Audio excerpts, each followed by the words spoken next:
Red mic, test, test.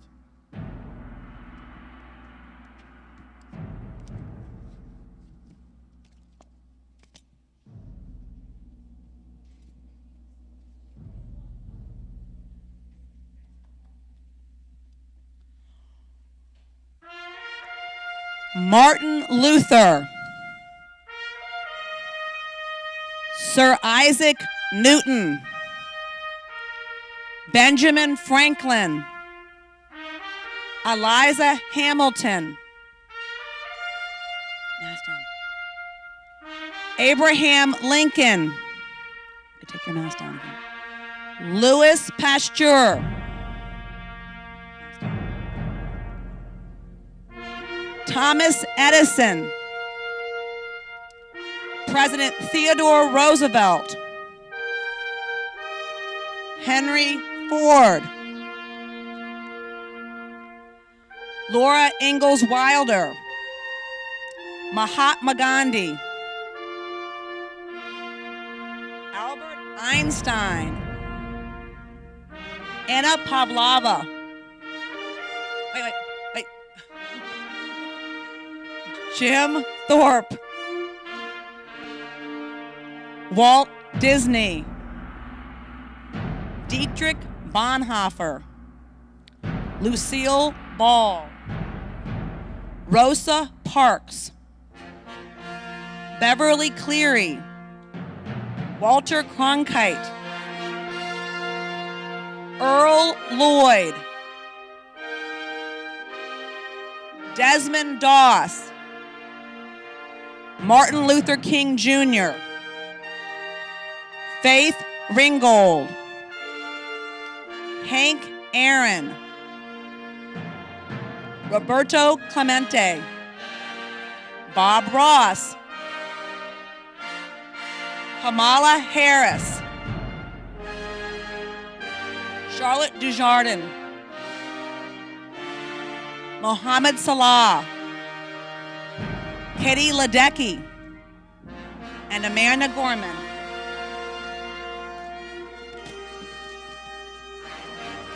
Edith Wilson. Welcome to our 13th annual Biography Tea. We are so happy we have the opportunity to continue to celebrate this TLC prep tradition.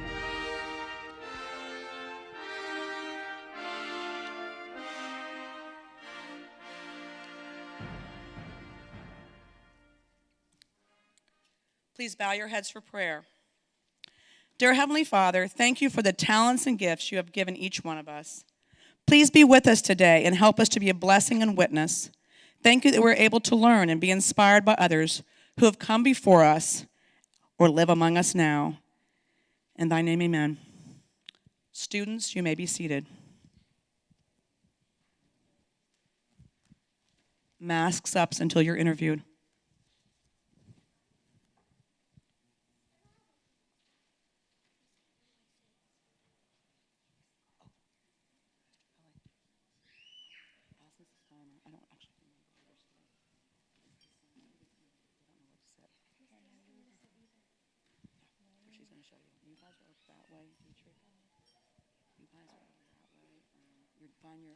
Your names are on it.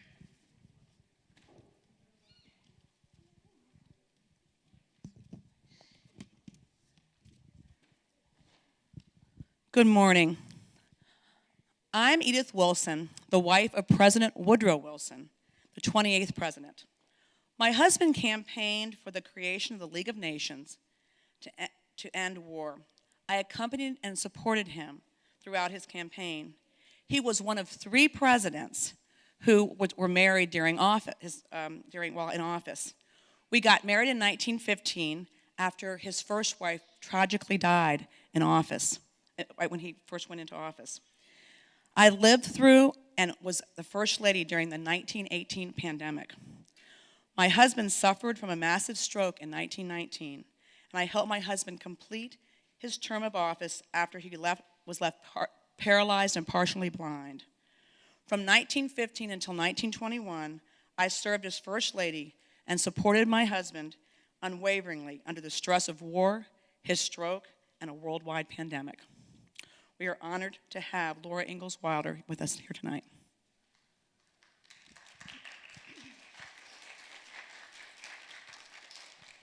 Thank you. Welcome. It's good to see so many of you here today. Good morning. My name is Laura Ingalls Wilder. I'm an author, born in February 1867. You may recognize my name from my Little House book series. They were so popular that they were made into a TV series in 1974.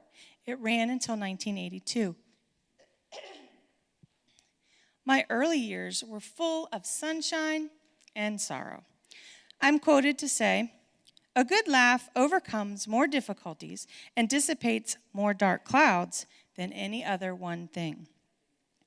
The character trait bold describes me because I never backed down from a challenge.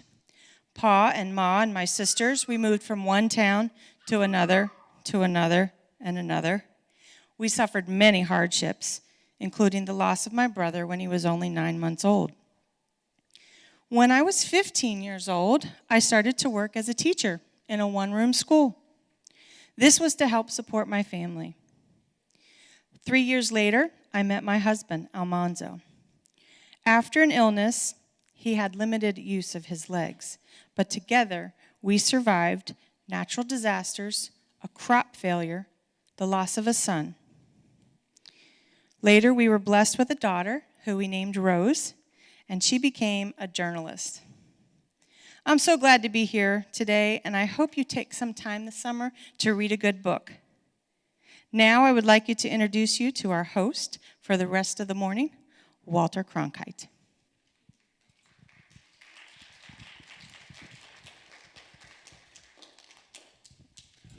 Good morning, and welcome to Fredericksburg, Virginia, or this, our 13th rendition of the prestigious TLC Biography Tea.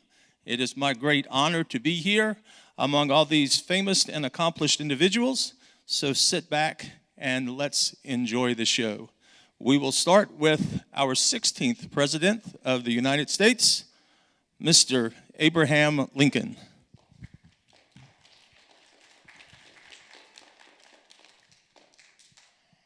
My name is Abraham Lincoln. I was born in Kentucky. I love to read books. I was often seen taking breaks while working in the field to read. My character trait is honesty because I walked 2 miles to get back money. I was the 16th President of the United States of America and helped free slaves in the USA also. Unfortunately, later I was shot and killed.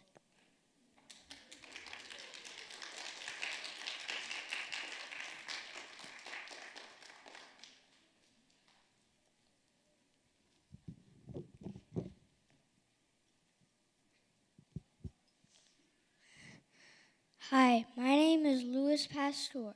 I was born in France. When I was a kid, I loved to draw and paint.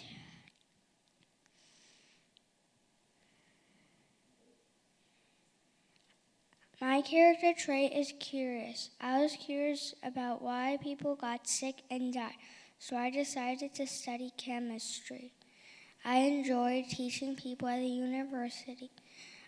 I discovered that if you heat up milk, all the germs in it will die. This process is now called pasteurization. I also invented a vaccine for rabies and anthrax. I also believe that science must be used to improve the life of others.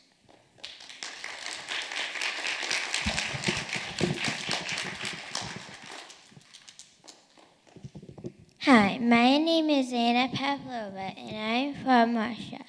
I'm a famous ballerina.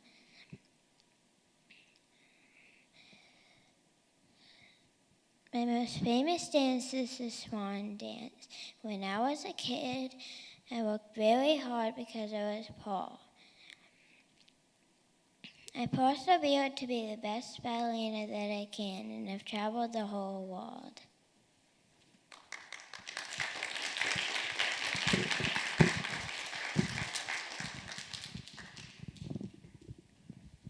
Hi, my name is Jim Thorpe, and I was was born in Oklahoma in 1888 along with my twin brother Charlie. We were born mixed race, half Irish, half Sac and Fox Indian. My Indian name is Bright Path. When Charlie and I were 3 years old, we were taught how to ride a horse, shoot a bow, set a trap, and hunt. Charlie was really good at school, but I liked to run and play sports instead. Charlie helped me do better in school, but when Charlie and I were 9 years old, Charlie got sick with pneumonia and died. 2 years after my brother died, my mom died as well. After that, I gave up school and went to work on a horse ranch. Eventually, at the age of 16, I went back to live with my dad and start school again. It was noticed my athletic ability by my track coach. I was sent to camp and I only played track because the football team wouldn't let me on their team because they thought I was too little. One day at camp, I was walking along a path and I saw people doing the high jump. I asked if I could do it. They set it to the highest rung and I cleared it. My record for the high jump is 10 feet and 3 inches. From there, I joined Olympic baseball, track, and football teams. I won numerous medals and awards, and I was still known as the world's greatest athlete. My character trait is confidence because even though I got second place in the Olympics, I am still confident in my athletic ability. My legacy remains to be known as the world's greatest athlete, and I have got people to treat Native Americans better.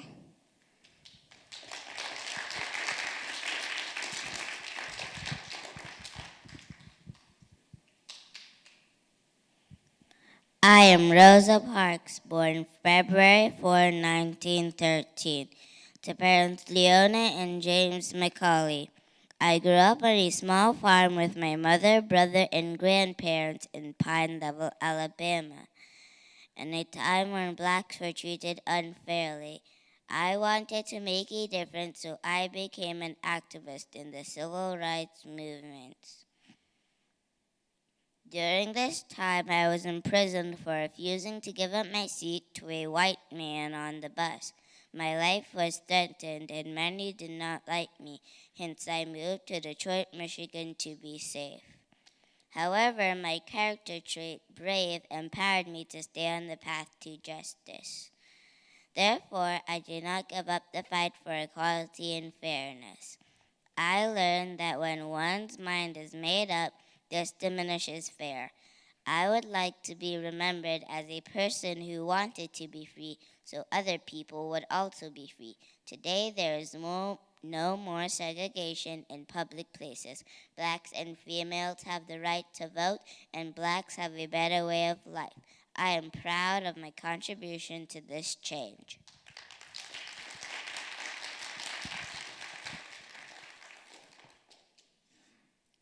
I am Beverly Clary. I was born on April 12, 1916, and I died on March 25, 2021.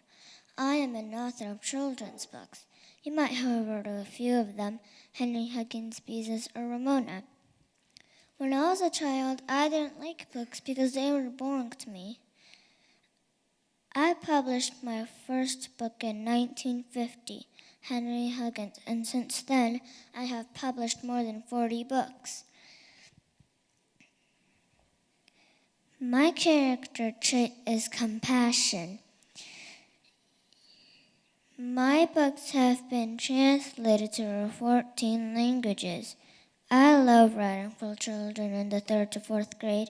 I understand the questions that they may have about life, family, and friendships. I like to give the children a good laugh while they read my stories to help them like reading.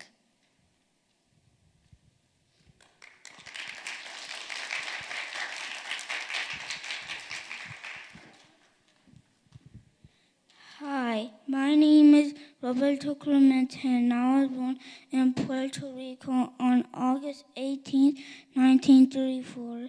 Every afternoon with my family, I would tell stories. Since I was little, I had athletic skills. My first bat was made from a guava branch. I played on Major League Baseball for the Pittsburgh Pirates. We won 2 World Series. I reached a record of 3,000 hits.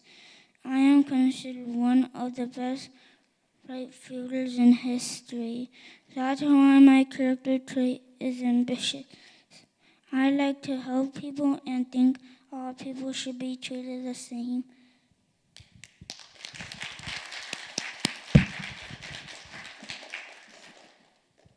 Hello, my name is Muhammad Salah. I am famous for playing soccer. I was born in June 15, 1992.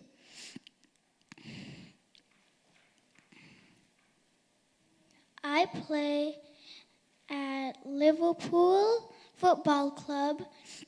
I am considered one of the world's best players. In my first season, I scored 44 goals. The character trait that best describes me is generous, because I have done many donations. The donations built a school and a hospital in my hometown, Negrig. One time we got robbed and the police caught him. I told my dad to have mercy on him, and he didn't go to jail. They let him go, and I helped him get a job.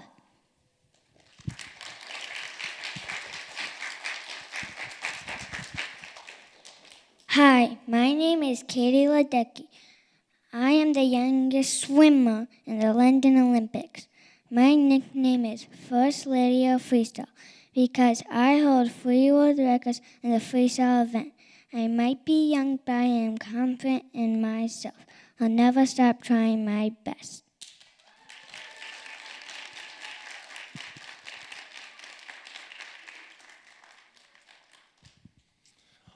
Well, it's good to be back to the stage. Since I retired from my CBS Evening News show, that is my one regret, and I have regretted that every day since. But doing events like this always encourages me, especially when we have a group of individuals that just performed the way they did. Let's give them all a hand of applause.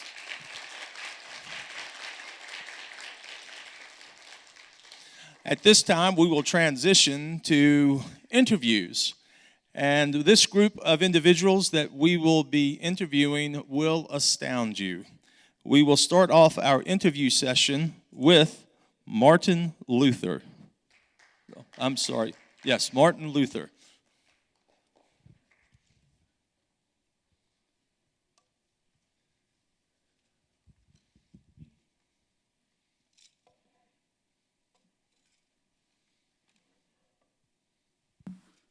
Welcome, Mr. Luther. Thank you for having me. It is a pleasure to be with you here today. Mr. Luther, what are you most famous for? Well, some people know me as a Roman Catholic monk, but in fact, I started the Protestant Reformation, and I wrote the hymn, "In My Tree Fortress is My God." I translated the Bible from Latin to German, and I wrote the 95 Theses. During your lifetime, Mr. Luther, are there any famous people that you knew? Well, I knew the Pope, though we were kind of enemies. I can imagine that was not the friendliest relationship. Yes. What character trait would you say best describes you, and why? Honest, because I gave the people the real word of God, ignoring the consequences of the Catholic Church. During your lifetime, I imagine with being opposed to the Pope and the Catholic Church that you ran across some obstacles or struggles. Would you care to share any of those with us? Yes. My daughter died of a fever at a very young age. The Pope wanted me dead and as an outlaw, which means anybody could kidnap me and hand me over to the authorities. I'm sure you've got to have a story that you would like to share with us this morning. Yes. So I was coming back from my trial at the from the city of Worms, and these two kidnappers kidnapped me and took me to jail. Then my friend Frederick the Wise found out, and he was furious. So he sent his men disguised as kidnappers, and they took me. I thought they were going to take me to be executed, but actually they took me to my friend Frederick's castle. It's always nice to have a safe place to go, isn't it? Yes. Yes. Well, Mr. Luther, thank you so much for your accomplishments during your lifetime, and thank you for sharing the stage with us this morning. Thank you for having me.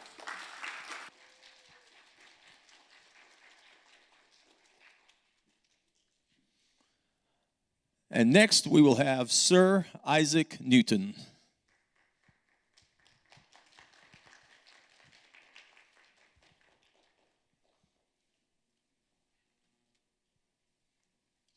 Welcome, Mr. Newton.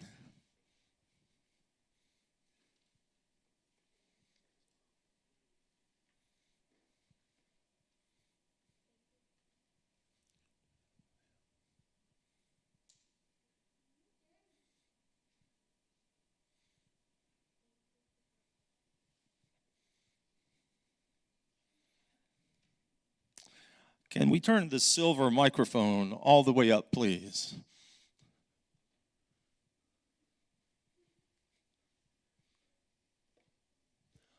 Welcome again, Mr. Newton.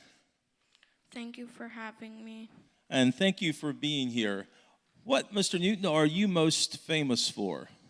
I'm famous for discovering gravity, the three laws of motion, calculus, and that white light is made from a range of colors. I feel smarter just hearing you say all of that, Mr. Newton. Who are some people that you knew or lived during your time period? I knew Nicola Fascio Dentuia, my friend, who was a famous mathematician, philosopher, and astronomer at the time. So what character trait would best describe you? Creative, because I always tried to experiment when I found out something new. My creativity led me to discover gravity and calculus. What are some obstacles or struggles during your lifetime that you had to overcome? A man at the group I was in kept pretending he had came up with my ideas first when he didn't. I also had anger issues, which made me experiment alone without any other people so I can avoid my anger. Well, I can imagine that most any of us would get mad when someone stole our ideas. Do you have a story that you would like to share with us today? Yes, I have several things I want to tell you. My father died 3 months before I was born, and when I was 3, my mother remarried a man named Reverend Barnabas Smith. Later in life, I discovered calculus, which was called the method of fluxions, until a man stole my idea and made a few changes to it, including the name calculus. And that's the calculus we use today. After that, I was confused when an apple fell down from the tree next to me. I wonder why it didn't go up, sideways, or diagonally. This led to me discovering gravity. So many of my discoveries were borrowed by others, and that made me furious. But many of my discoveries helped many people understand many scientific phenomena. Thank you for having me here. Thank you for being here with us today.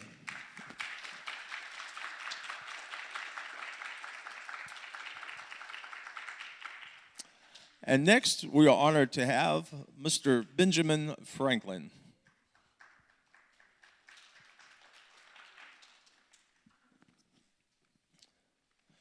Good morning, Mr. Franklin. Good morning. It is a pleasure to have you here. Thank you for having me here. Mr. Franklin, what are you most well known for? I am well known for creating the lightning rod, but before I created the lightning rod, many people's houses were burned and many people died because of lightning. But when I created the lightning rod, everybody was safe from lightning. I was also famous for creating the lightning rod. Glasses, a science, a famous printer. I was also a founding father of United States of America. As a founding father, I'm sure there were many famous people that you knew. Would you care to share some of the people that you were closest to? I knew all the founding fathers, and I met the King of France. What character trait would best describe Benjamin Franklin? The character trait that most described me is determined, because I was determined to make the lightning rod. What are some obstacles or struggles that you had in your life? I had to overcome 3 of my brothers died young, and I failed many times at my lightning rod. Do you have a story about your life that you would like to share? Yes. I was in the American Revolution, but I was not a soldier. I sent a diplomacy to the French, allowing them to join the American Revolution. They supported our troops, and we won the war. But a famous quote that I said inspired many hearts. There was never a good war or bad peace. That is a wonderful quote, Mr. Franklin. And thank you so much for your contributions, and thank you for your time this morning. Thank you for having me here.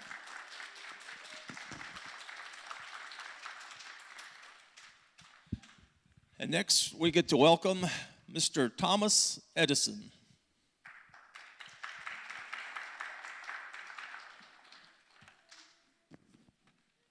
It's nice to be here. It's good to have you here with us this morning, Mr. Edison. Mr. Edison, I see you have something there. What are you most known for? I'm most known for making the 13-hour light bulb. But many other people do not know that I made many other inventions. For example, I made the first motion camera and the auto repeater, which is the precursor of the printer that we have today. Well, those are many bright ideas there, Mr. Edison. What are you most, during your lifetime, you knew many people. Who are some of the most famous people that you knew? I knew Henry Ford and Harvey Firestone, which were 2 great friends to me. And what character trait would you say best describes you and why? Curious, because I would always wonder what's happening around me or what's going to happen. For example, I was wondering why geese can start on an egg and why cannot. So I tried the experiment myself, but it was a big failure. My butt was soaked with yolk. That is quite the failure. What obstacles would you say that you've had to overcome during your lifetime? Well, I'm 100% deaf in my left ear and 80% deaf in my other ear. So I only have 20% of hearing, and my first wife died.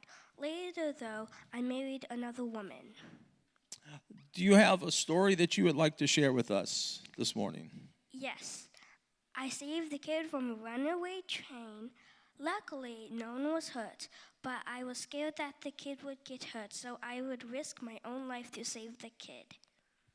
Well, Mr. Edison, it has been a pleasure speaking with you this morning, and thank you for sharing all of your bright ideas with us today. Thank you for having me.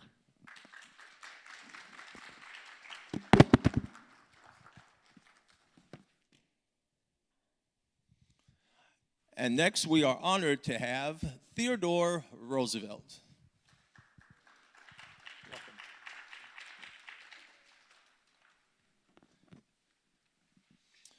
Mr. Roosevelt, good morning. Good morning. And what are you most famous for? I'm famous for being the 26th President of the United States of America and breaking monopolies and being called the Trust Buster and helping average of Americans. As president, I'm sure you met many people. Who are some of the most famous people that you knew? I met President Taft and John Muir and Guilford Pinchot. That's quite the list. What are some obstacles or struggles that you had along during your lifetime? My wife's death and my mother's death in Valentine's Day and my son's death in World War I. And do you have a story that you would like to share with us today? Yes, when we were fighting the Spanish, we were in Cuba and San Juan Hill. We got attacked and we were losing a lot of men. So I was brave and got on my horse and rode up the hill, and I defeated the Spanish in 2 weeks. Well, thank you for those efforts that meant a lot to us in our country. Mr. Roosevelt, thank you for your time this morning. It has been a pleasure getting to know you. Thank you for having me.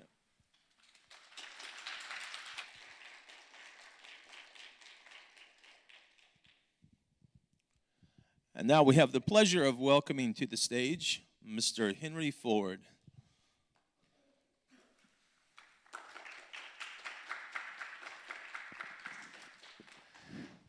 Good morning, Mr. Ford. It's a nice time to be here. It is very nice to have you today. Mr. Ford, what are you best known for? I am best known for making affordable cars, and I am the founding father of Ford Motor Company. And who are some famous people that you knew during your lifetime? I knew Thomas Edison, a good friend of mine, and Edward Kingsford, who is married to my cousin and famous for making charcoal. We appreciate him every time we have a cookout, don't we? What is a character trait that best describes you? Thoughtful, because I had a soft spot in my heart for handicapped. I was wanting them to have a chance to make money, so I let them work at the Ford Motor Company. In fact, 20% of the workers were handicapped. Did you have any obstacles or struggles along the way? Yes. Overheating engines, steam engines, and disintegrating brakes were a problem. But I fixed that by lowering the heat rate on the steam engines and by making different brakes. Do you have a story that you would like to share with us this morning? In fact, yes. Two main things happened in 1875 when I was a kid. I had a watch that my father gave me. I wondered how it worked, so I took it apart and put it back together. That's what got me interested in making and fixing watches. I also saw my first horseless carriage, which is very important because that what made me in love with making cars. Well, thank you for following up on those love interests of cars. We appreciate that every time we go to our driveways. Thank you, Mr. Ford, for being here with us this morning. It has been a pleasure to talk with you. It's been a good time to be here.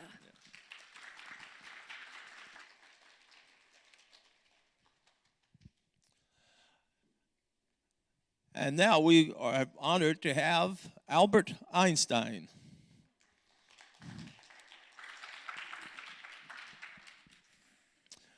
Good morning, Mr. Einstein. Thank you for having me. Thank you for joining us today. Mr. Einstein, what are you most famous for? I am famous for devising theories of and for relativity.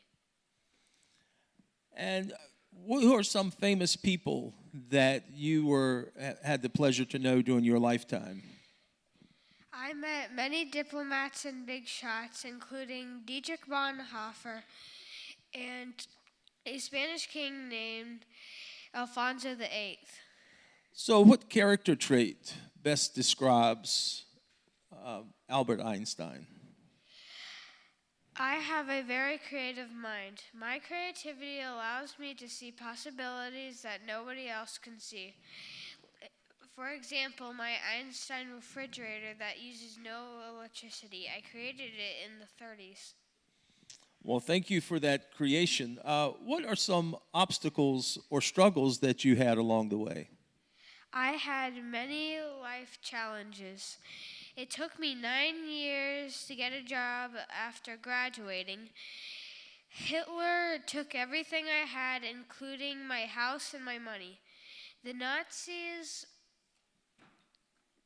framed me to be a dangerous man by using a bread knife in the kitchen. I had many more family matters that I'd rather not discuss. Fair enough, Mr. Einstein. Do you have a story that you would like to share with us this morning? Yes. Did you know a solar eclipse is what made me famous? No one could verify my theories of relativity until some astronomers pointed their telescopes at the sky. This has transformed our understandings of the universe forever. Well, Mr. Einstein, thank you for sharing your creative ideas with us so that we can better understand how our universe works. It's been a pleasure speaking with you this morning. I do feel smarter just having met with you.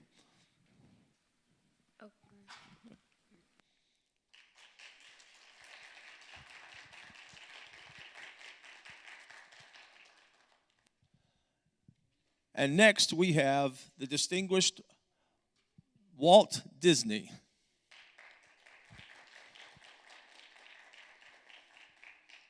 I see you brought some friends. Oh, welcome, Mr. Disney. I see that you've brought some friends along with you this morning. Thank you for having me. Yes. Mr. Disney, what are you most famous for? I am famous for producing family movies like Snow White and the Seven Dwarfs and for creating a theme park called Disneyland. I was an entrepreneur and pioneer in cartoon animation for creating iconic characters like Mickey Mouse and Donald Duck. And what are some famous people that you knew during your lifetime? I knew U.B. Iwerks, who was a famous cartoonist who helped make the design of Oswald and Mickey Mouse. And what character trait would best describe Walt Disney? Innovative, because when I created family movies and creating characters, I used that idea to make a theme park. Did you have any obstacles or struggles along the way? Yes. When U.B. Iwerks left me, he feel like he didn't get enough credit enough. And I lost Oswald. When I created him, a company called Universal bought him. And as a child, my father was very strict. He gave me little entertainment. And as a result, I provided a theme park so many people can enjoy. Well, thank you for those theme parks. I know that my grandchildren enjoy those. Do you have a story that you would like to share with us? Yes. When I made movies and created characters, I won 22 Academy Awards. I hold the world record for having the most Academy Awards in history. And each one of those awards is well deserved. Mr. Disney, thank you so much for sharing your time with us this morning. Thank you for having me.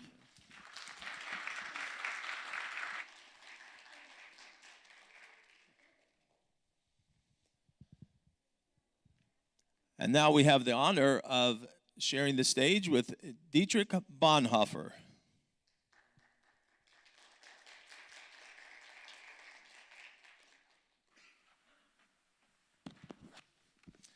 Good morning, Mr. Bonhoeffer. Good morning. Mr. Bonhoeffer, what are you most famous for? I was known for my opposition to Nazi reign. I was one of earliest critics of Hitler's philosophies. My ties to the conspiracy and the plot to overthrow Hitler led to a trial that led to the end of my life. I wrote the book, The Cost of Discipleship, which is considered a modern classic. Who are some people outside of Hitler that you knew during your lifetime? Anne Frank and Albert Einstein. What is a character trait that best describes you? Faithful because I stuck to my convictions, which would get me in trouble later on in my life. And I'm sure there were many obstacles and struggles that you had. Would you care to share any of those with us? My brother dying marked the end of my childhood in happy times. Resisting the evils of the Holocaust and dealing with the horrors of war while staying faithful to my beliefs and work as a pastor was very challenging. I can imagine. Do you have a story that you would like to share? When me and my sister Sabine were trying to fall asleep, we would say eternity over and over again because we were trying to conjure a vision of heaven itself. But in German, eternity would be said as Ewigkeit. Well, it is always a good idea to get a vision of heaven. So, Mr. Bonhoeffer, thank you so much for your time and your accomplishments. I was glad to be here. It's been great having you.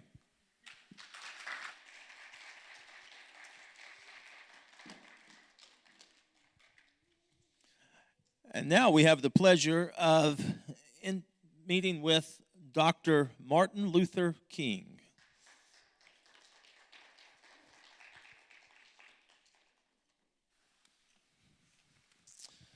Good morning, Dr. King. Thank you. Mr. King, what are you most famous for? I'm famous for being a civil rights leader and being a Baptist preacher. Also, I was famous for giving I Have a Dream speech. I gave that speech because I wanted to end racism and segregation. Mr. King, who are some famous people that you knew during your lifetime? I knew Rosa Parks, and I helped her organize a bus boycott. And I knew many politicians, and I knew Lyndon Johnson. And Mahatma Gandhi inspired me to become a peaceful leader. And you truly were a peaceful leader. What character trait would you say best describes you? Confident, because I inspired and motivated thousands of people with my speeches, and I spoke out against racial injustice. My confidence allowed me to be a great leader. And I vividly remember your I Have a Dream speech, and that was very inspiring. What are some obstacles or struggles that you have had in your lifetime?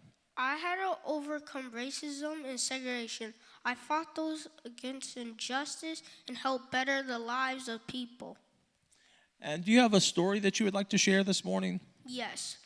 I was the youngest person to win the Nobel Peace Prize for Nonviolent Racial and Prejudice in America. Mr. King, thank you for all of your efforts for fighting racial prejudice, and thank you for being here with us this morning. You're welcome.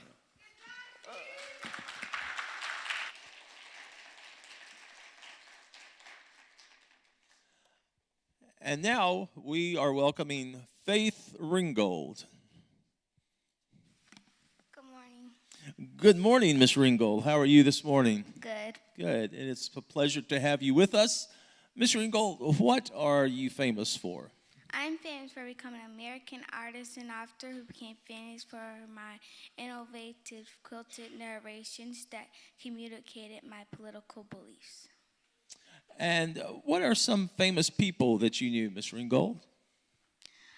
I knew, as an artist, I knew Linda Freeman and Lisa Fegerton. And Miss Ringgold, what character trait would you say best describes you? Creative for my paintings, quilts, and children's books. Did you have any obstacles or struggles that you had to overcome? Yes, I suffered through asthma as a child and required me to be homeschooled. And it looks like you have overcome those very well. Do you have a story that you would like to share? Yes, I was born October 8th, I was born October 8th, 1930 in the Harlem neighborhood of New York City. I was born during the Renaissance and exposed me to all the culture offerings. Storytelling was an important part of my life. I stayed up all night listening to my aunts and uncles tell stories about their family history. Well, Ms. Ringgold, one thing that I don't know if our audience here knows, but last week you were awarded an honorary doctorate at the College of William and Mary, and so I would like to congratulate you on that accomplishment. Thank you. And it's been a wonder having you here with us this morning. Thank you for your time. Thank you.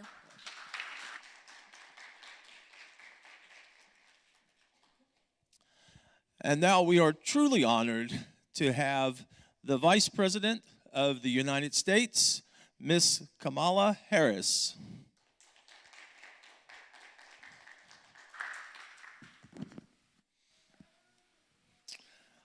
Good morning, Vice President. It's good to be here. It is a pleasure to have you here with us this morning. I know this may be a little redundant, but what are you most famous for? I am famous for becoming the first African American, Asian American woman as the Vice President of the United States of America. But what you may not know is when I worked as Attorney General of California, I had nearly 5,000 people working for me. Well, Ms. Harris, who are some other than the president? As vice president, I'm sure you've met many, many people. Who are some most famous people that you have met? I have met quite a few famous people, including President Joe Biden, Dr. Jill Biden, and Amanda Gorman. And what character trait would you say best describes our vice president? I can view myself as many things, but I mostly view myself as a leader because I argued that the criminal justice system needed to be more fair. When I tried to fix the system, I didn't immediately succeed, but I persevered. And I imagine along your path to becoming the vice president that you have had many obstacles and struggles to overcome. Obstacles? Yes, I had many of those. In my life and career. As a child, I only had one parent, my mother. She was a working mom. She worked as a breast cancer researcher, which was sometimes hard on my sister and I.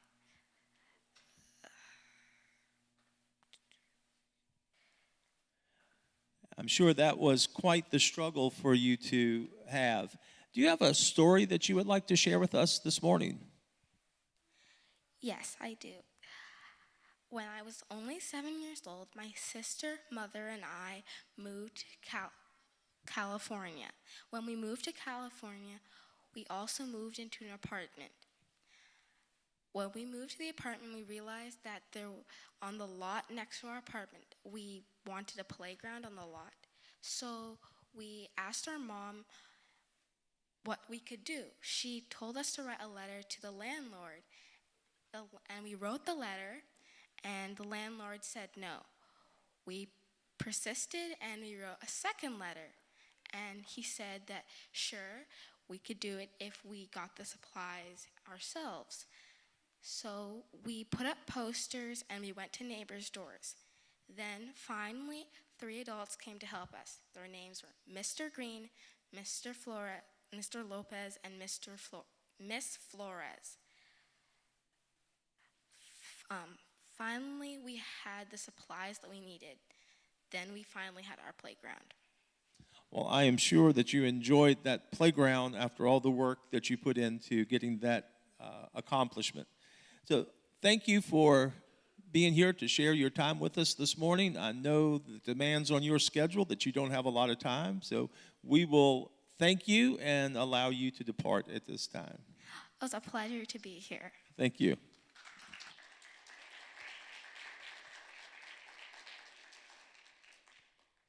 And now we have the honor of having Miss Gorman.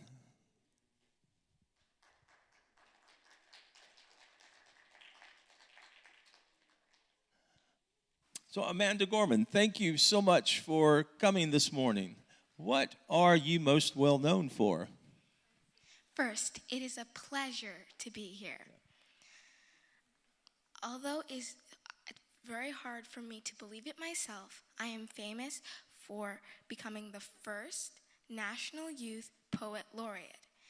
And as you may have seen, I had the distinct pleasure of writing and reciting an inaugural poem for President Joe Biden and Vice President Kamala Harris. And I'm also very excited that this upcoming September, I will be releasing 2 books, The Hill We Climb and Change Sings. Well, Ms. Gorman, can I count on an autographed copy? Ms. Gorman, who are some famous people that you know? Well, I have met the President and Vice President of the United States and their spouses. Also, I have met the former President Obama and Michelle Obama. And what would you say is a character trait that best describes you? I feel that the character trait ambitious describes me because in my inauguration poem, one of the lines says, "We, the successors of a country and time where a skinny black girl descended from slaves can dream of becoming president to only find herself reciting for one." Yes, I plan to become president in 2036. Hope you will vote for me. I have no doubt that you will be running for president. So, what obstacles or struggles have you had to overcome? I have faced many obstacles, like the fact that I had both a speech impediment and a processing disorder. Also, I was very sensitive to sound, although it was very hard for me to pronounce the letter R. I always saw it as a strength since I was experiencing these obstacles in my terms of authority and vocal skills. I became really good at reading and writing. You have indeed become really good at those things. Do you have a story that you would like to share with us? Yes, I do. When the inauguration was being planned, I was invited by Dr. Jill Biden to perform at the inauguration via Zoom. But later on, she implored me to come in person.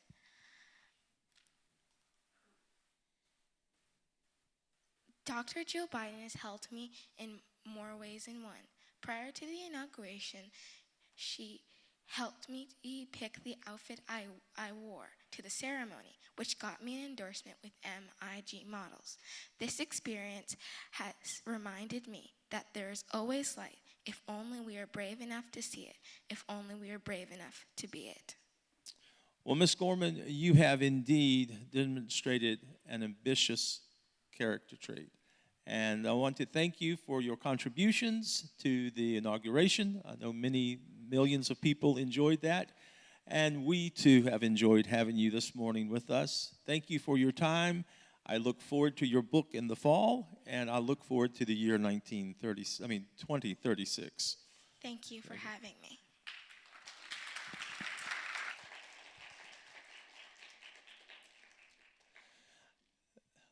There is a tradition here at TLC that each year for the Biography Tea, we have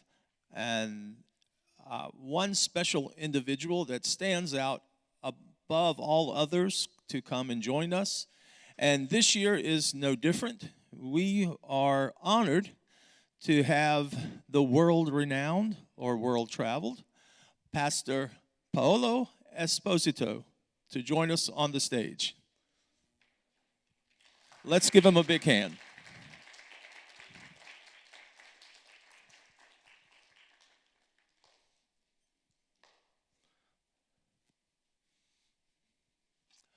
Good morning, Pastor. Good morning, Walter. It is a pleasure to have you here with us today. I know, isn't it? It is, yes.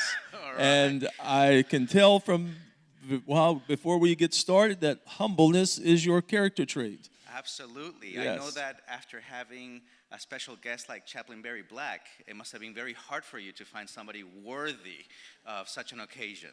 Well, you know, we try to step it up each and every year. I think you've done well. Thank you. I believe so. And thank you for finding time in your busy schedule to join us. Absolutely. I understand that you had to travel in from the Chesapeake area this week to be with us. Yes, my helicopter dropped me off this morning, and that's what messed up my hair today. Absolutely. Yes. Yeah.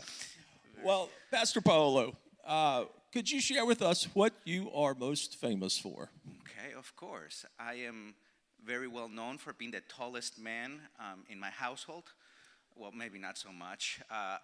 For preaching very short sermons. Well, that's not really true either. Geez, I really don't know. I guess I'm not that famous, Mr. Billy. I was promised by our school board chair that I would become a TikTok sensation based on my platform moves, but I'm still waiting. Well, we will tune into TikTok to find out. I would appreciate the followers, so definitely when that account gets set up, we'll send that out. I look forward to that. Yes. Well, Pastor Paolo, in all seriousness, I think you do, or you will be the tallest male in your household for just a couple more years. Yeah. I'll enjoy them while they last. Yes, sir. Yeah. Pastor Paolo, do you know any famous people other than myself? Of course. Well, famous people have a chance to get to know me. They can come here every Saturday morning at 11 o'clock, or they can tune into our YouTube channel, and I'm sure they would love to get to know me. Recently, Louis Pasteur has also moved into my house, and I've really enjoyed his presence, yes. I imagine that he's kept you very healthy. Yes, absolutely. No germs in our house. Everything is pasteurized. Good. Yes. Yeah. So it went from Paolorized to pasteurized. There you go. Okay. It works. Yes. Other than humbleness, what character trait would you say best describes our esteemed pastor? Absolutely. And now on a more honest and true note, I always seem very curious. When I was a little child, that curiosity got me into quite a bit of trouble. At home, I used to take things apart all the time. And with my curiosity, there was creativity. It's just that when I took things apart and I created something new, it didn't work like it used to, and my parents would get super upset at me. And they would call me sticky fingers because everything I touched was never again the same. But now the interesting thing is that now every time they need help with something, with a computer, with fixing something, they call me. So that curiosity led me to learn things, and now that thing which gave them a bit of a hard time, now it's something that they are very grateful for. So maybe their character traits are some of our students have. Maybe they're very active and creative and hyper, and maybe people tell you, you're so creative. Well, that's going to actually be one of your strengths, I think, in the future. So we embrace that and we take that in. And since, I am so humble, I'm also very hardworking. I got my first paying job at 11. I used to work and not get paid before 11, but at 11 I started getting paid for my work. That was very good for Miss Stevenson in Silver Spring cutting lawn. And then another thing that's not a character trait, but I learned recently that this is extremely important for all our students and everyone here. One of the things that helps us to really be everything we can be is this thing that I was taught recently. It's called self-awareness. To get to know ourselves, where our strengths are, what God gave us that we're good at, and what are the areas that we can grow. The more self-aware we are of our feelings, like anger. Isaac Newton had anger, and he was aware of that anger. The more aware we are about ourselves, the more we can work with those things and allow God to bring the best out of us. So I try to also be self-aware on top of all the humility that you already witnessed. Yes. And I would like for you to start working on being a little more outspoken and coming out of your shell a little bit. Absolutely, definitely. I should talk a little more, right? I talk too little. Definitely, yes. But all seriousness, Pastor Paolo, your position as pastor, you have a very holy job in front of you, to where you are helping to prepare at our school and in your congregation to prepare hearts and minds for eternity. And I am sure that Satan has thrown obstacles and struggles in your path Are there any that you would like to share with us and how God enabled you to overcome those? No, I would like to save those for Sabbath morning for our sermons. Okay. But no, in all seriousness, I think Martin Luther, I saw Martin Luther here earlier. Yes, Martin Luther said something that was very interesting. Martin Luther once said that every job is holy. When you do it, the best that you can, and when you do it with a sense of divine calling. So he says, if you're a shoemaker, if you're doing the best shoe at the best price, the most honest way, hiring the best people, paying them well, that is work that is dignified, it's holy, because God is allowing that to employ people to cover someone's feet so they don't get blisters and hurt. If you cook food and that food is healthy, you're not putting chemicals on your food that are going to make people sick, then that too is holy. So all of us, I think, get to share in the holiness of what we do when we do it with conviction that that's what God is allowing us to do, and when we do it for the betterment of other people, then all of our work can be holy. But to answer your question a little more directly, and then I do have one thing to share if you ask me that no one knows about me. But one of the things that I think was something very great to overcome, perhaps I don't have, story to share like I used to be in a cave and I used to consume substances that were very bad for me. I don't have any of those big stories. I wasn't near death at any time, but I always lacked confidence, which was one of the traits.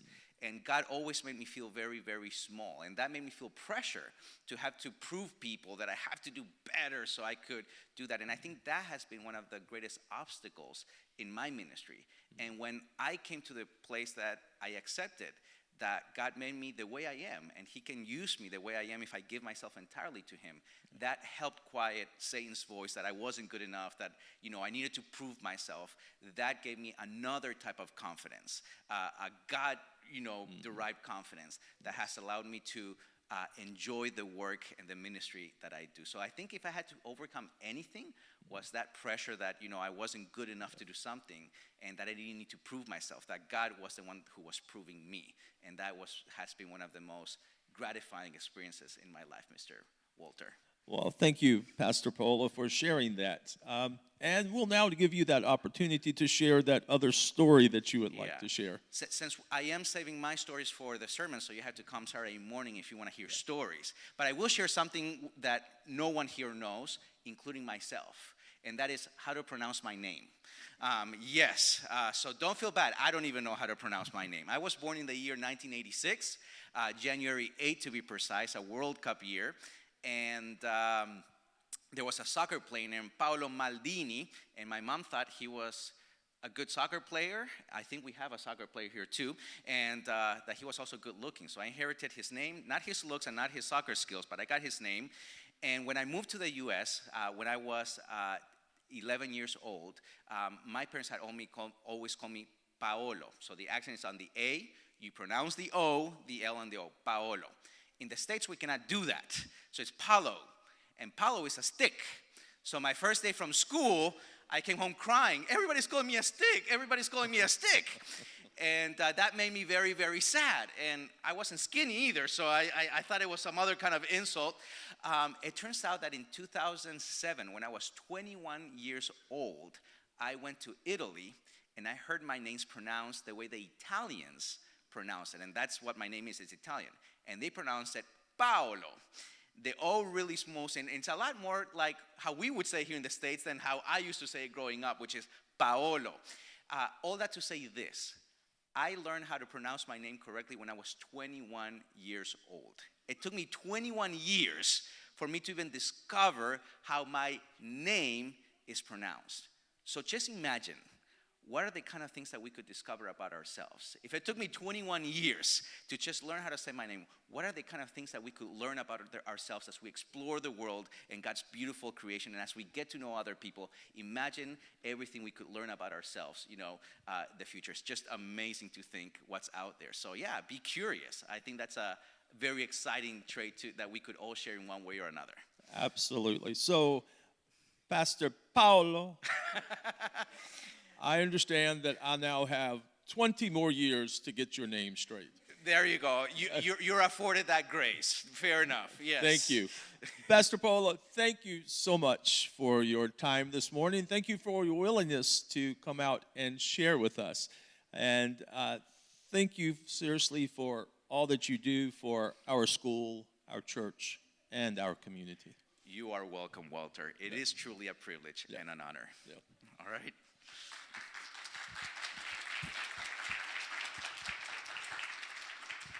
I'm used to carrying this with me, so I was already going to take it so I could keep talking from down there. But no, I'll leave it there. This concludes our interview portion of our TLC Prep Biography Tea. At this point, we will transition to our orations with our 6th, 7th, and 8th graders.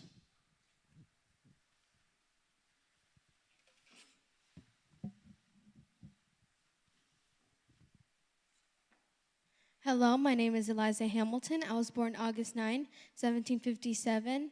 You might recognize my last name. That's because I was married to the famous Alexander Hamilton. I was also one of the first females to start a private orphanage. This orphanage was placed in New York. The name of this orphanage was Graham Windham. I worked at this orphanage for 42 years. This orphanage took care of 765 kids in need. When I was a child, I served in 1806. I served as the second directress. In 1821, I served as the first directress. Then in 1846, I started collecting donated goods, raising funds, and supervising the care and health of each child. And as a child, me and my family were very wealthy. My dad had owned slaves, so we grew up around them. I grew up in Albany, New York. I was mostly homeschooled, I was mostly homeschooled, and my parents made sure to hire the best tutors for me and my siblings. I grew up in Albany, New York. My mom had taught me basic culinary skills, reading and sewing. My dad was a general. Me and my dad were very lucky to meet Benjamin Franklin. Benjamin Franklin also allowed us to stay with him in the middle while me and my dad were traveling. I also had some obstacles in my life too. And those obstacles were when Hamilton died, I was sadly left with many debts. And those debts forced me to seek help from friends and family. And even though I was going through a rough time, I still wanted to help the people in need, and I still did my best too. Okay, and that's all I have for today. Thank you for having me.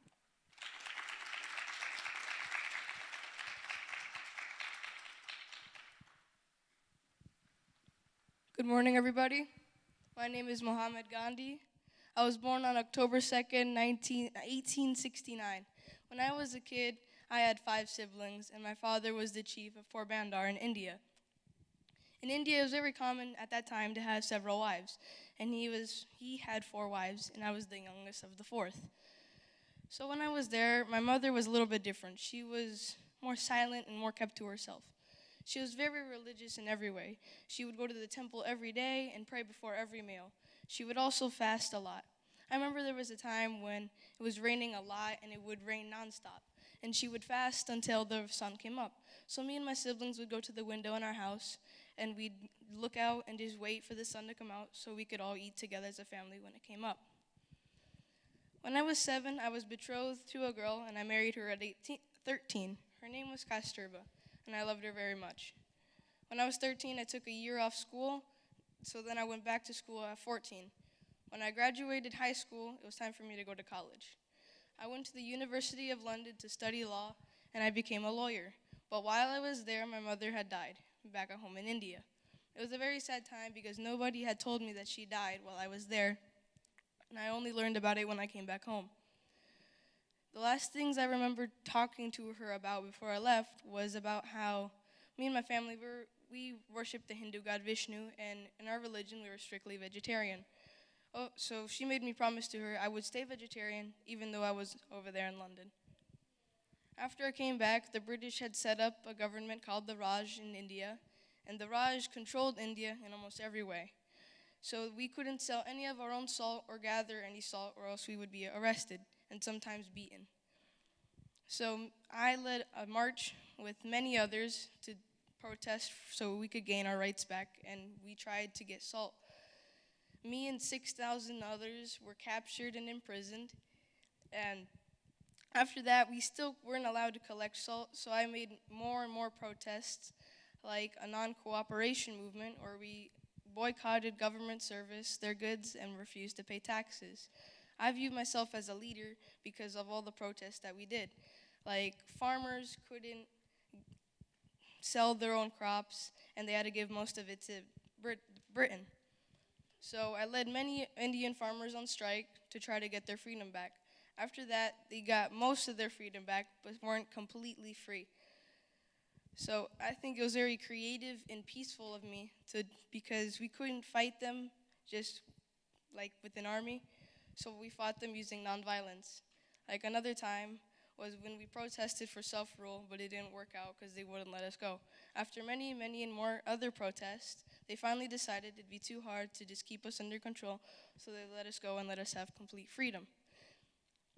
The people of India called me Mahatma because they viewed me as their leader, which means great soul. And also my birthday, October 2nd, is now the International Day of Nonviolence. I hope many of you could see me as inspiration to urge your lives, and thank you.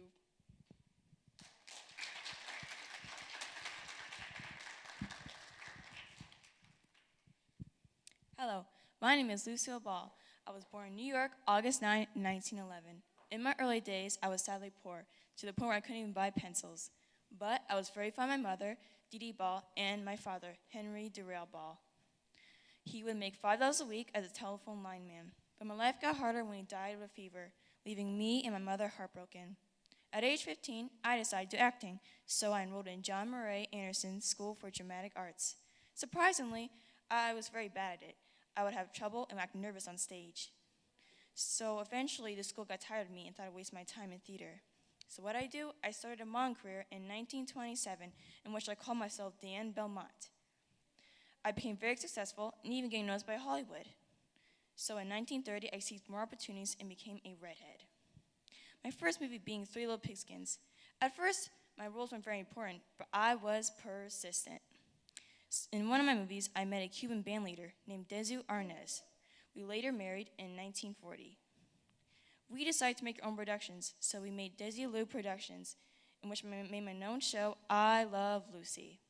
It became very successful and became one of the most memorable comedy shows, but it was very expensive. If it wasn't for Desu, it wouldn't exist. As co-stars, Vivian Vance and William Fairley played as our grumpy neighbors. We also had a son named Desu Jr., who was a co-star later on. We also needed a daughter named Lucy Arnaz. Both of them followed in our footsteps, becoming a singer and an actor. Eventually, the show ended in 1957. Even though it ended, production still made wonderful entertainment. 2 years later, actually, I took over, making me the first woman to run a major production television studio. I even made more I Love Lucy shows and spin-offs. I was also the woman to receive the Radio and Television Society's Gold Medal. In 1960 and 1989, I received even more awards. There's even a museum in my honor. I appeared in over 80 movies. Yes, 80 movies. I've made an audience filled with comedy and success. Even when I lost my husband in 1986. In all my life, acting was my everything. I gave my all, and I made a path for future comedians. Thank you for having me here.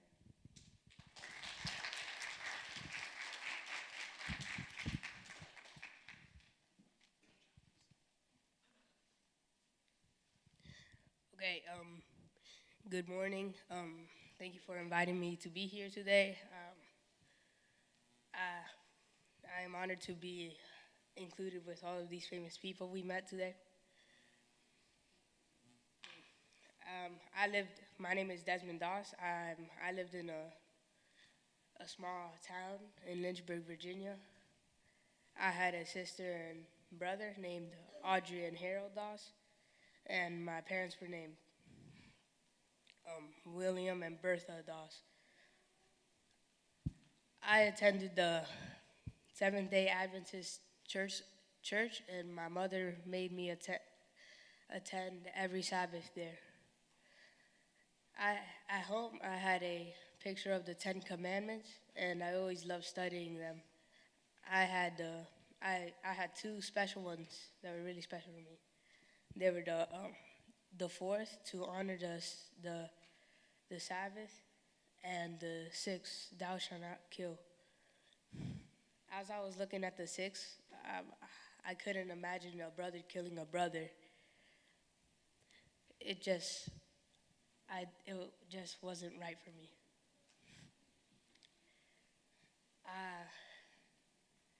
I attended the Seventh-day Adventist church school, and I graduated from 8th grade. That's like most of my education from there on. I met the love of my life, Dorothy Schutz. She was in Lynchburg selling religious books.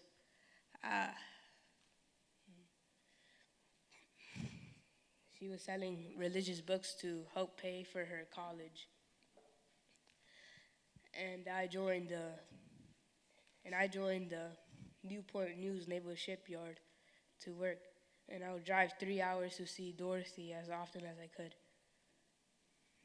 And then I joined the Army. They forced me to be a conscientious objector.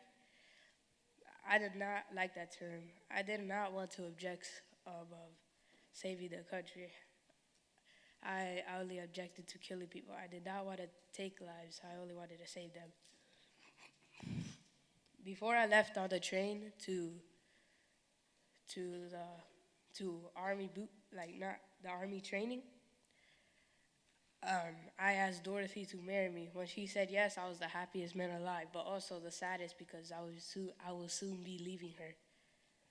Before I left on the train, Dorothy gave me a Bible and she wrote on it, and it said,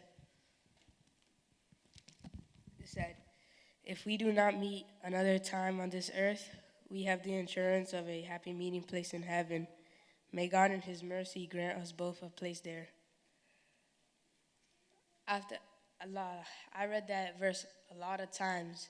Well, not verse, but like what she said a lot of times, and I would always think about her. You might have heard this story from the movie Hacksaw Ridge.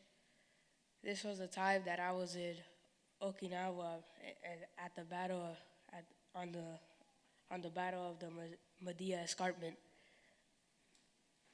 The battle there there was really a lot of injured people, and it was my responsibility to save them. And then I had to take them down a 100-foot escarpment, and each time I took them down the 100-foot escarpment, I would pray to God and say, Lord, please let me save one more.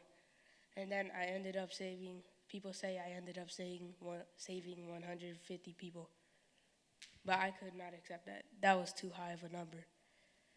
I said it was 50, but in the commander's report, it said 75. That's most that I want to say to you.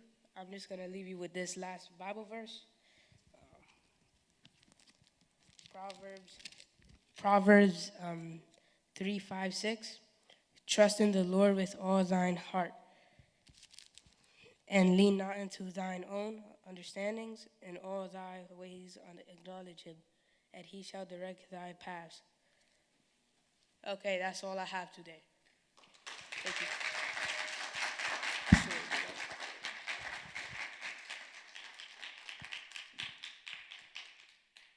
Hello, my name is Earl Loy. I was the first African American to play basketball.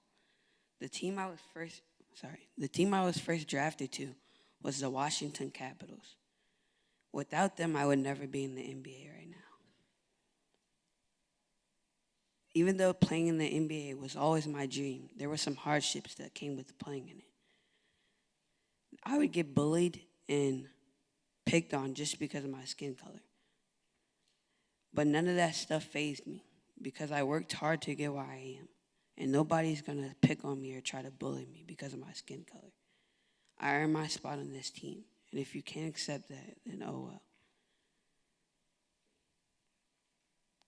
Before my basketball career, I was into baseball. Me and my friends would love to play and watch it. But being a little kid and I was African American, it was hard to watch it, let alone play it. And when we could watch it, it was segregated. The whites would sit in the best seats and they would give us African Americans, the bad seats. Like I said, baseball is my favorite sport. Jackie Robinson was my idol. I loved to watch him as a kid. People would love to compare me to him since I was the first African American to play basketball. But I didn't like it. Jackie Robinson went through far more than I ever would or did go through. Talking about idols or inspirations. My mom was my inspiration or idol for basketball. The way she inspired me was beautiful. She inspired me very much. Without her, I would never be in the NBA right now. Although my mom was a hardworking woman, she was like a housewife. She would stay around the house and clean and take care of me.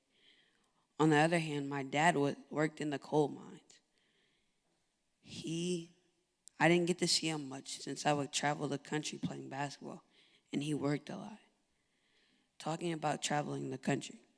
When I was growing up, my mom would let me travel the country to experience the world, to see that stuff in the country that happened to other people could happen to me. After my basketball career, I was a scout. And for you guys that don't know what a scout is someone who goes and seeks players for other sports or any sport, for a team. I coached 2 Hall of Famers. Thank you. That is my bio tea.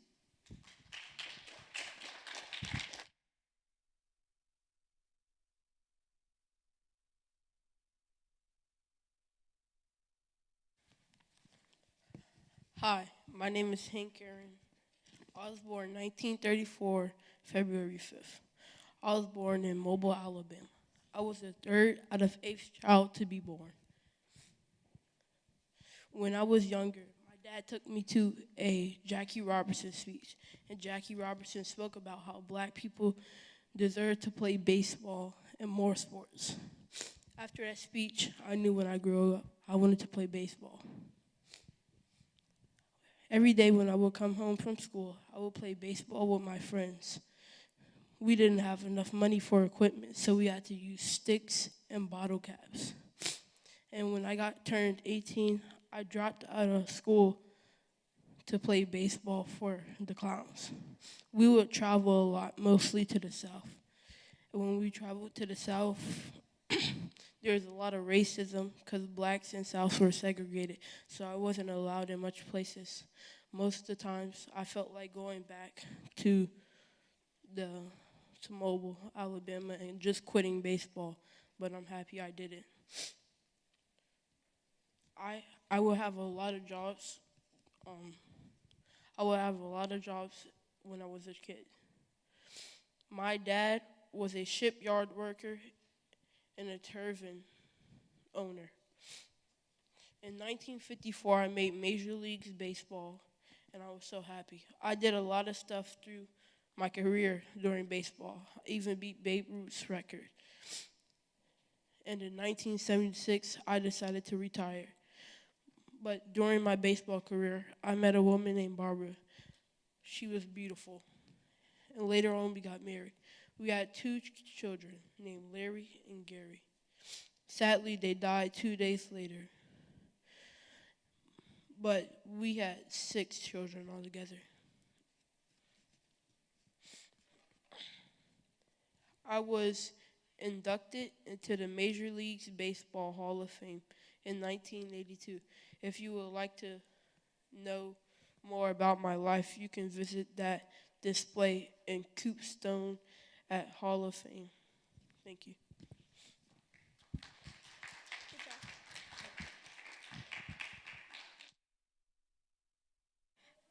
Hello, my name is Bob Ross, and for the next 3 weeks, I'll be your host on The Joy of Painting. These were the first words I said on my show, The Joy of Painting, aired January 11th, 1983. The show that entertained millions of people while watching me paint. But before I get into that, let me tell you a little bit about my childhood. I was born October 29th, 1942, Daytona Beach, Florida. I love nature. I love spending time outside just enjoying what God made.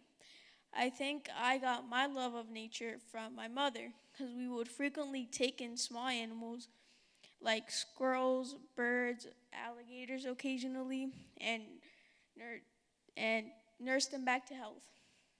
My father was a carpenter, and we built small stuff like chairs, tables, things like that.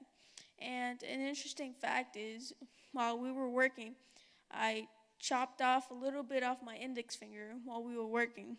So during the show, I hid my index finger with my paint palette like this. So many people don't know that. At ninth grade, I decided to drop out, which is something you should never do, especially in today's world. It was a lot different back then. And at 18, I decided to move out and join the Air Force. And I was there for around 20 years. In those 20 years, I became Master Sergeant and became really stressed.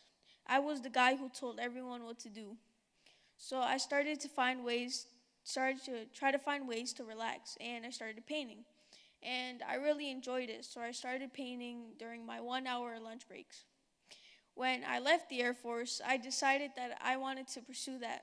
So I started taking classes with the man who would change my life, Bill Alexander. And he would teach me the iconic painting technique known as the oil painting technique, also known as wet on wet. And with that, I was able to entertain millions and inspire thousands.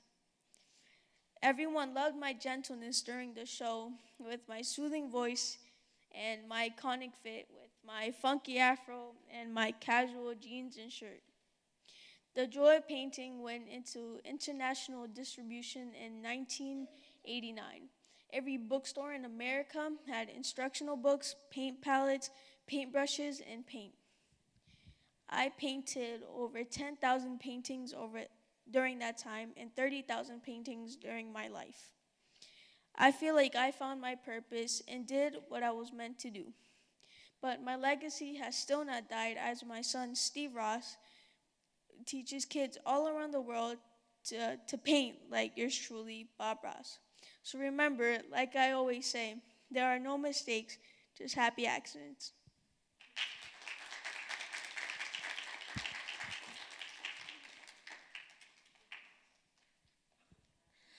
Good morning, everyone. My name is Charlotte Dujardin, and I am currently an Olympic rider for the UK. My mum actually taught both me and my sister, Emma Jane, to start riding horses from when we were about 2 years old. My mum had previously done show riding, which means that she did a lot of different events with horses, so we grew up with them a lot. My father actually owned a business when I was younger, but it hadn't been doing too well lately because he was becoming less and less wise in the ways he was investing his money. One instance of this was probably when my mum sent him out to buy me a pet goldfish from the store that I had been wanting, and he came back with a pet dog. Don't get me wrong, I absolutely loved the dog. It was adorable, but it just wasn't a wise way in spending. We eventually got an eviction notice from the bank telling us that we would have to move out of our house, but I remember it being a really stressful time. My mum was always crying, but I was so little, so I had no idea what was going on.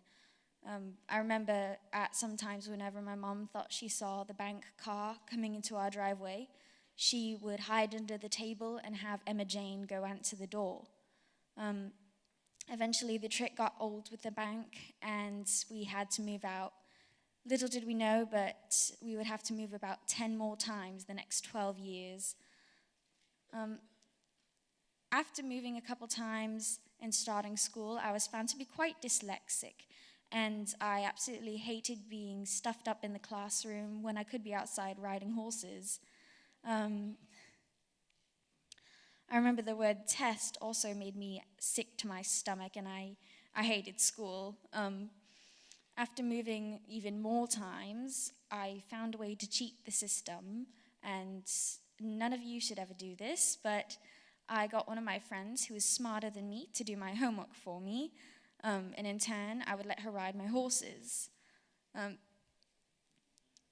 At that same barn that I had been going to, which I did that at, I was actually introduced to dressage by my trainer, who was named Judy, and the moment she taught me it, I was in love. That same day, I ran home to the store and bought a Carl Hester video. Now, Carl Hester knew all the stops when it came to horses. He was absolutely amazing and my inspiration. That day, I watched a video on how to teach your horse to do a special dressage move. Now, dressage is kind of like making your horse a dance, which is what a lot of people call it. And after teaching my horse, I showed my trainer, but she thought that I was lying, so she bet me about €5, which here in America is about $6 or so, that I couldn't teach her horse the same move. And sure enough, in about a week or so, I brought her horse back doing that same complicated move. Around age 13, I officially took up dressage as what I wanted to do as a career. At age 16, I actually bought my first Grand Prix horse with the money that I had inherited from my grandmother, who had actually recently passed away. And what I didn't know was that Carl Hester, my inspiration that I just told you about, actually came to that barn quite often, and I was rather happy about that. I got the opportunity to train under him and meet the horse that would change my life and career. His name was Vallegro, but you might hear me call him Blueberry, and that's because all the new or young horses at the barn were named after fruits or vegetables, and he got the name Blueberry actually, and I thought that was kind of funny. He did have some problems though. One of them was shaking his head very vigorously and is getting out of hand and ruining his rides. He also had the problem with buckles leaving rashes on his sides, so we had, of course, the rashes could be cured with ointments, but I had to personally work with him with his head shaking, which really helped us form a bond that would help us in our later on career. In 2011, the Equestrian Games, I had to ride Vallegro for the first professional time because Carl Hester, who was supposed to ride him, couldn't ride that day because of an injury. So I ended up leading the team to their first gold ever, and that was really a big moment. In December 2016, I had to retire Vallegro because I wanted us to go out on a high note instead of an injury or a heartbreak. So we ended up winning around 3 gold medals together, and I really have to say my career with him was special. And I hope that if all of you have a goal in mind, and you don't have to come from like a rich or prominent family in order to get these things done, but I hope you show tenacity in anything that you're going to do, and I hope you have a good day. Thank you.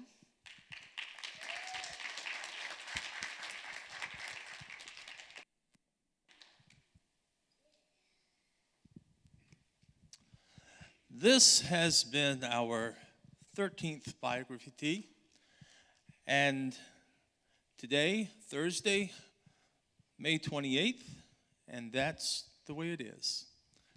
Now, before we dismiss, I would like for my 8th graders to come up.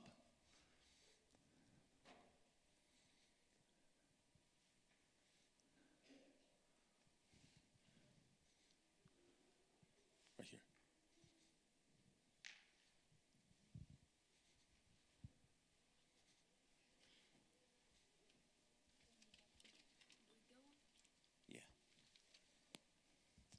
You know, an event like this takes a lot of hard work, and I would like to, first recognize all of our staff that have been over at the school preparing the lunch for our students, for all the work that's gone in ahead of time.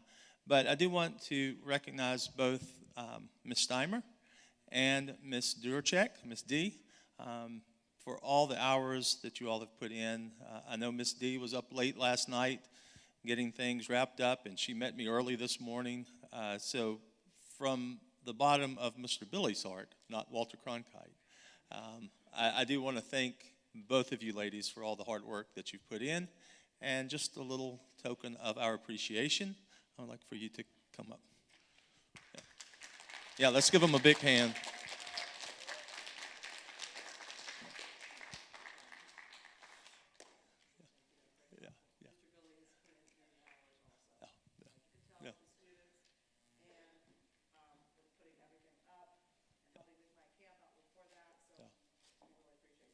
Absolutely, my pleasure. Another hand for those ladies, please.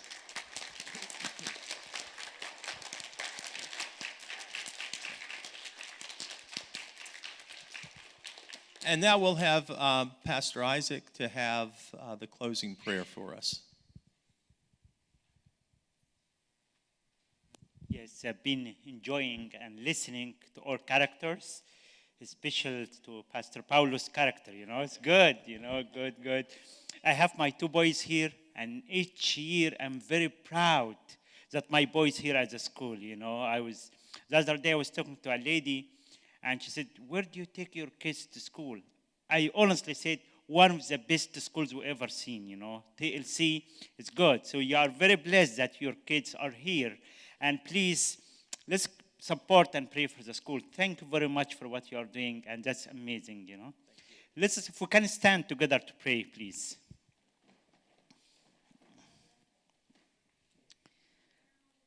Our Lord Jesus Christ, we thank you for that opportunity to come and witness what our students are doing, Lord, and the school is doing. They worked very hard, and also they learned many characters. Lord, we believe you are the great teacher, and you had your students with you, teaching them different character traits. And I believe the same thing the school is doing here as well, teaching our students different character traits, Lord. So help us to learn something today. We learned how Abraham Lincoln walked 2 miles, Lord, just to be honest, to return some money. Others were very faithful. Others were selfless, Lord. And there is different characters that we can learn. So help us to support that school as well. We thank you, Lord, and we praise your name. In Jesus Christ, amen.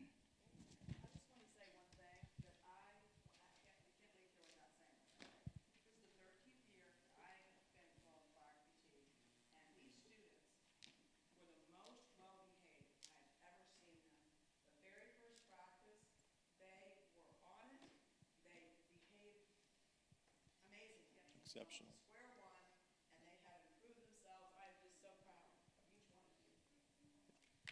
Yes. Yeah. Great job, students. Yeah. Yeah. Yes.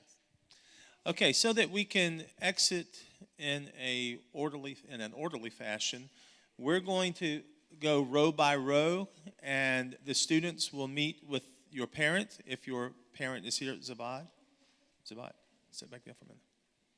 Okay. And so as your child exit, you may exit with your child. So we'll go this row here first.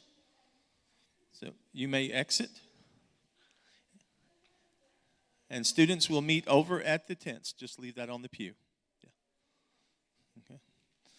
And Mr. Newton, I see you already have your lunch in hand.